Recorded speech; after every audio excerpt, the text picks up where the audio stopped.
Today, you will learn how to remove gray shading from copied text in Word. First, select the text. The quickest fix is to press Ctrl-Space on your keyboard.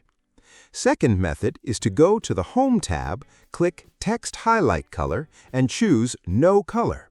If the gray background still remains, again go to the Home tab, click Shading, and choose No Color. Another method is to temporarily turn on hidden formatting marks by clicking Show Hide button. Select the text, including the paragraph mark, and choose Shading and then No Color. If this does not work, now select the text without paragraph mark and again choose Shading and then No Color. Another method is to cut the text and paste it again using Keep Text Only from the Paste Options menu.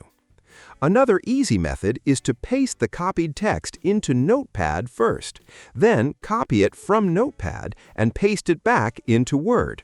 This removes all hidden formatting.